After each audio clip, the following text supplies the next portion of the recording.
नमस्कार, मैं हूं सुमित। एंटरटेनमेंट स्वराज में आपका बहुत बहुत स्वागत है।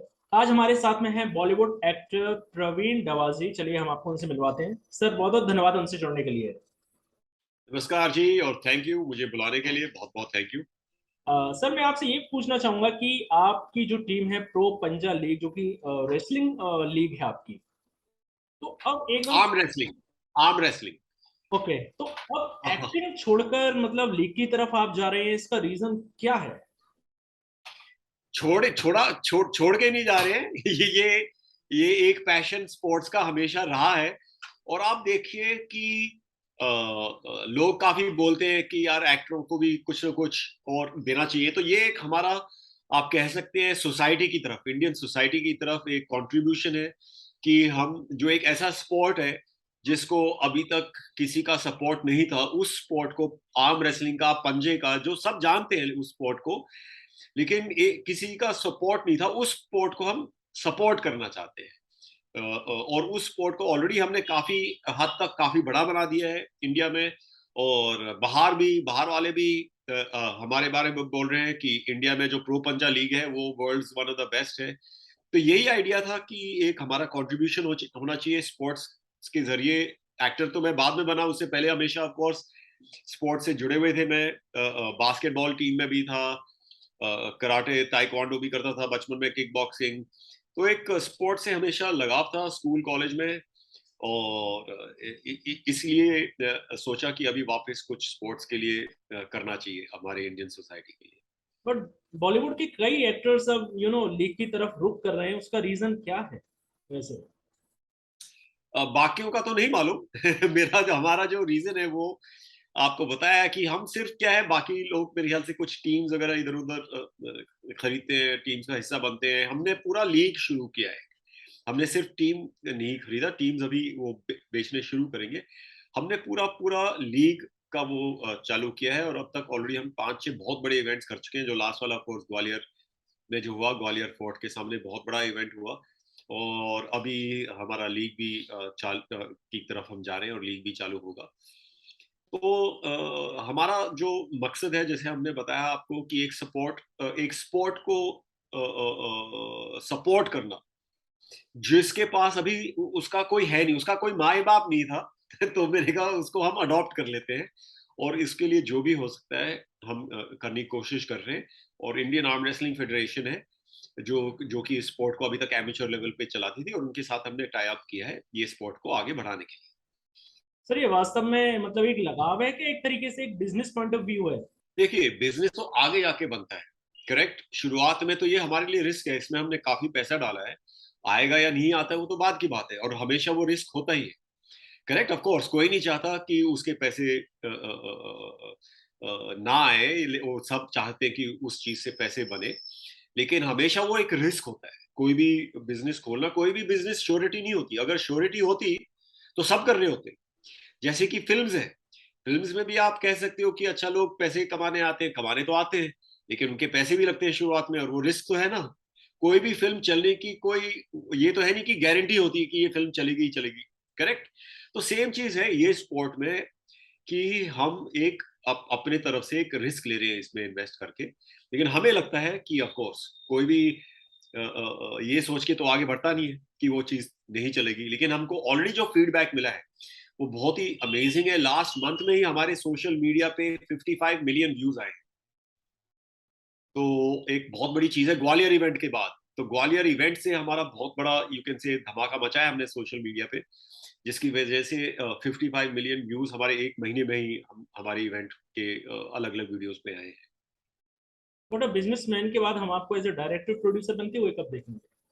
वो भी तो सोच रखा होगा आपने भविष्य में। बहुत बहुत बहुत जल्द एक कहानी है जो हमने कुछ राइटर्स के साथ मिलके लिखी है, और प्रीति उसको हमारे कंपनी की तरफ से प्रोड्यूस कर रही है। और एक हमारे हमने कॉर्पोरेट के साथ, स्टूडियो के साथ टाई अप भी किया है।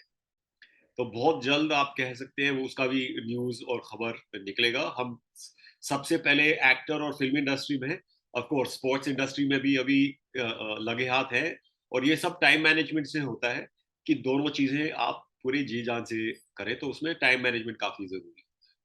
या तो हम अब ये सोचें कि जो फिल्में आप प्लान कर रहे हैं उसमें एज एन एक्टर आप नजर आएंगे, या तो प्रीति एज एन एक्ट्रेस नजर आएंगे, ऐसा हम कुछ मान के चलेंगे? नहीं, ऐसा मान के मत चलिए। हम जो प्लान कर रहे हैं वो मैं एज अ डायरेक्टर करूंगा सिर्फ, और प्रीति एज अ प्रोड्यूसर, उसमें हम एज एक्टर्स नहीं आएंगे। मेरे ख्याल से वो मुश्किल होता है काफी, दोनों चीजें करना। और उसका कास्टिंग अभी चालू है, तो उसमें हम दूसरे ही एक्टर्स, टैलेंटेड एक्टर्स काफी जो है अच्छे, उनको हम लेंगे। और हम इस वाले में बिहाइंड द कैमरा ही रहेंगे। अब जैसे कि हर कोई महिला घर में अपनी बॉस होती है, I am sure Preeti ji भी एक तरीके से शी इज द बॉस घर पर। बट एक प्रोफेशन में how she is very strict और वेरी काम। उनको स्ट्रिक्ट होने की जरूरत नहीं है, जो बॉस है वो तो बॉस ही होता है। बॉस को बस होने की जरूरत होता है, और सब सुनते हैं। मेरे ख्याल से उनकी ज्यादा सुनी जाती है मेरे से ज्यादा। मुझे मुझे थोड़ा सा स्ट्रिक्ट होना पड़ता है सुनने के लिए। उनकी बात तो वैसे ही मान लेते हैं लोग। अभी क्या है उनके अंदर जादू, वो मुझे नहीं मालूम, वो आप उनसे पूछ लेना। लेकिन उनके अंदर है कि ऐसी जादू बॉस की कि वो उनकी बातें सुन लेते हैं लोग। आप फिल्म्स के बाद ओटीटी में नजर आए थे, आपने काफी अच्छी फिल्म्स की हैं सनी लियोनी के साथ। आपने रागनी एमएमएस 2 की है, आपने द हीरो सनी के साथ किया है। काफी आपकी जो विकिपीडिया पे देखा तो it's too big. But OTT पर आना तो एक तरीके से कहीं ऐसा तो नहीं है कि ये उन एक्टर्स को पहचान दिला रहा है जो कहीं ना कहीं एक बॉलीवुड में एक घुटन महसूस कर रहे हैं? ऐसा तो नहीं है कुछ? नहीं, ऐसा नहीं है बिल्कुल भी। देखिए, ओटीटी पे भी बहुत कंपटीशन बढ़ गया है। करेक्ट। पहले जब टीवी आया था उस वक्त भी कुछ ऐसे ही सुनने को मिलता था। करेक्ट। कि अभी फिल्म्स खत्म हो जाएंगे, टीवी चलेगा, लेकिन ऐसा कुछ नहीं हुआ। फिल्म्स की अपनी अपनी जगह है। और ओटीटी में एक चीज बताता हूँ कि वो लंबा भी है काफी, तो वो ज्यादा हार्ड भी है। ऑफ कोर्स ये है, बस ऑफ कोर्स की जो फिल्म के एक्टर्स हैं, कई बार उनके पास वो 5-6 महीने नहीं होते फुल निकालने के लिए। तो इसमें काफी नया भी टैलेंट निकल के आता है।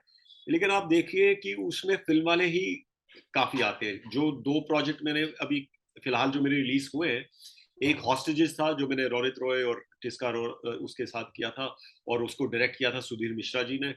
बहुत बड़ा हिट हुआ था डिज्नी हॉटस्टार पे।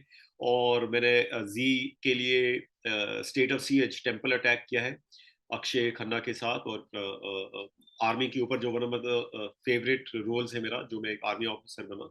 तो उसने भी बहुत ही माइंड ब्लोइंग बिजनेस उस पे किया, व्यूज वगैरह। One of the top film था Z5 पे ही नहीं, पूरे ओटीटी प्लेटफॉर्म्स पे लास्ट ईयर। ऐसे ही मेरा एक अभी मेड इन हेवन सीजन 2 आ रहा है Amazon पे। एक फिल्म भी आ रही है अपलॉज की। तो मेरा मानना यही है कि उस इस पे ज्यादा कंपटीशन है, लेकिन आप अच्छा काम करेंगे तो हर जगह सराहा जाता और मेरा आपसे एक आखिरी सवाल है कि जिस तरीके से बॉलीवुड के संकट में घिरा हुआ है कि फिल्म्स बायकट की जो मुहिम चल रही है, तो कहीं ना कहीं ऑडियंस ऐसा तो नहीं है कि वो उनका टेस्ट चेंज हो गया है? क्योंकि जितनी हम ब्लॉकबस्टर फिल्म तो नहीं, एक बड़ी स्टार्स की फिल्म, चाहे मैं रक्षाबंधन की बात करूं, चाहे मैं लाल सिंह चड्ढा की बात करूं, तापसी पन्नू की सुपर डुपर फ्लॉप हो गई फिल्म। एक तरफ भूल भुलैया रिलीज हुई थी, मतलब it was a blockbuster film, तो कहीं ना कहीं ऑडियंस का टेस्ट चेंज तो नहीं हो रहा कहीं ना कहीं? मतलब जो आउट है। ऑफ द इंडस्ट्री उनको फायदा तो नहीं मिल रहा इस मुहिम से? देखिए, अभी ये जो आपने बात बोली है, ये आपने दो अलग बातें बोली है एक्चुअली। कि ऑडियंस का टेस्ट चेंज होना अलग बात है, और बॉयकॉट अलग बात है। मुझे नहीं लगता बॉयकॉट की वजह से कोई फिल्म चल सकती है या नहीं चल सकती है। अच्छी फिल्म हमेशा चली। करेक्ट। अभी वो बॉयकॉट ठीक है, यानी उसके अंदर मैं नहीं जा रहा हूं। मैं बस ये बोल रहा हूं कि कोई भी बॉयकॉट की वजह से फिल्म का चलना ना चलना नहीं होता। अच्छी फिल्म के लिए सब सब मरते हैं देखने के लिए। यार अच्छी फिल्म है, थिएटर में जाके देखना है, पॉपकॉर्न खाना है, अच्छा मजा करना है, सब सबकी आदत है, हमारी भी आदत है। हम देखना चाहते हैं अच्छी फिल्म। ऑडियंस उसमें, हाँ, लेकिन ऑडियंस के एक्सपेक्टेशंस बढ़ गए। ओटीटी आने के बाद जब इतनी जल्दी वो फिल्म आती है, जब आप अपने टाइम के हिसाब से देख सकते हैं, तो ऑडियंस का एक्सपेक्टेशन बढ़ गया है कि यार फिल्म देख ले तभी जाएंगे। जब वो अभी मेरी किसी से बात हो रही थी, तो उन्होंने एमजी वर्ड यूज किया था कि हर फिल्म का एमजी होना चाहिए, मिनिमम गारंटी। कि ट्रेलर देख के उनको ये महसूस होना चाहिए यार ये फिल्म में एमजी है, कि हम जाएंगे तो हम एंटरटेन होंगे, करेक्ट? मैं एक चीज आपसे हमको मजा है। बोलना चाहूंगा, सॉरी। एक तरफ हाँ, लाल सिंह चड्ढा, रक्षाबंधन, दूसरी तरफ जैसे कि साउथ की फिल्म कार्तिक 2 रिलीज हुई थी, उसको बहुत अच्छा रिस्पॉन्स मिल रहा है। तो कहीं ना कहीं एक्टर से तो गलती नहीं हो रही, कहीं ना कहीं वो कुछ पॉलिटिक्स एक उसमें तो नहीं फंस रहे। उसके बारे में क्या बोलना चाहेंगे? मैं यही बोलूंगा, फिल्म के चलने ना चलने के कई रीजंस होते हैं। कई बार रिलीज डेट होता है, कई बार म्यूजिक होता है, कई बार एक ट्रेलर होता है, उसके कई वजह होते हैं। अभी क्या है, फिल्म के बाद तो हम सब बैठ के उसको डाइसेक्ट कर सकते हैं कि ये था वो था। अभी मैंने खुद उन दोनों फिल्म्स को नहीं देखा, तो मैं नहीं बोल सकता। लेकिन हाँ, जो कुछ अभी साउथ की फिल्म जो रिलीज हुई हैं, वो उनके ट्रेलर भी बहुत अच्छे थे, गाने वगैरह भी अच्छे थे, काफी हिट हुए हैं। तो एक एक लोगों में एक वो फीलिंग था कि यार ये जाके देखना है। अभी गलतियां सबसे होती हैं, देखिए अप डाउन सबसे होता है। कभी आपको लगता है फिल्म चलेगी नहीं चलेगी, वो पहले बताना और पहले कई बार सराहना बहुत मुश्किल होता है। अगर सब कर सकते थे ये, तो सबकी फिल्में हिट होती। अभी कई बार क्या होता है, फिल्म का जो स्क्रिप्ट होता है वो बहुत अच्छा लगता है, लेकिन एक्सिक्यूशन थोड़ी अलग होती है, कई बार पता नहीं चलता। तो इसमें चलने ना चलने के कई वजह होते हैं, चलने के भी और ना चलने के भी।